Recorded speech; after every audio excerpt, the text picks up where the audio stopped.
Some Oklahomans may be making that decision to graze out their wheat or not. And Rodney, what are some of the things that producers need to be thinking about whenever they say, you know, I'm gonna just leave my cattle on, the price of wheat just isn't gonna be what I hoped it was?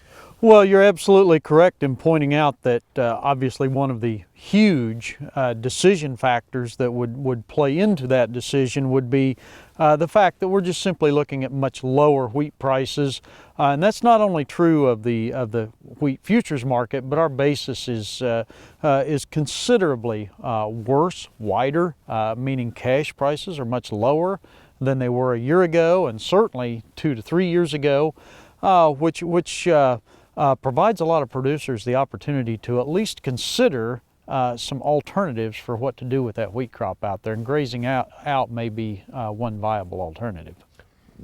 Are there standards or buttons that producers need to look at, that once the price hits this point, I'm just going to go ahead and graze the cattle, or is it just a day-by-day adjustment? It's probably not quite as simple as just having a trigger point.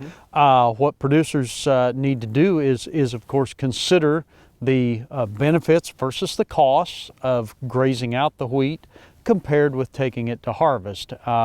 And so they have to think about, what would I give up if I were going to do that, and compare that with what I would gain if I were going to graze the wheat out. What they're going to give up is pretty straightforward. Bushels times price harvested. So for example, if they were thinking they had the potential for a 35 bushel wheat crop out there, and they're thinking harvest time local prices might be say $4 or something like that, what they're giving up is say $140 an acre in wheat revenue. And then they need to compare that with what they have the potential to gain from grazing the wheat out. So actually, what are some of the benefits to grazing out? Well, there's a couple different angles to look at. One obvious or one perhaps not so obvious benefit would be the cost reduction that would be involved with grazing out versus harvesting.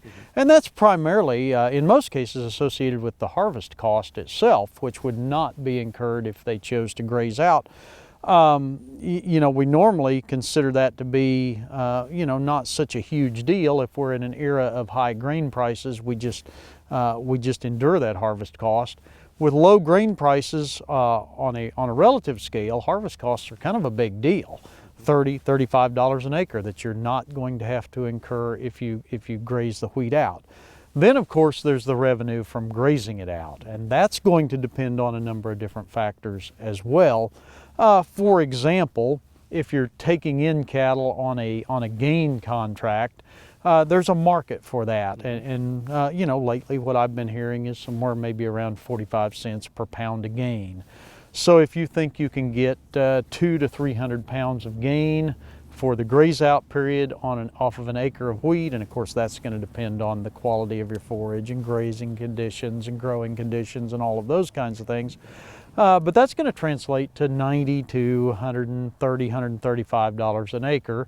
Add that to the benefit of not having to harvest the wheat, and you're up there. You compete quite nicely with harvesting, say, a 35 bushel crop pretty quickly.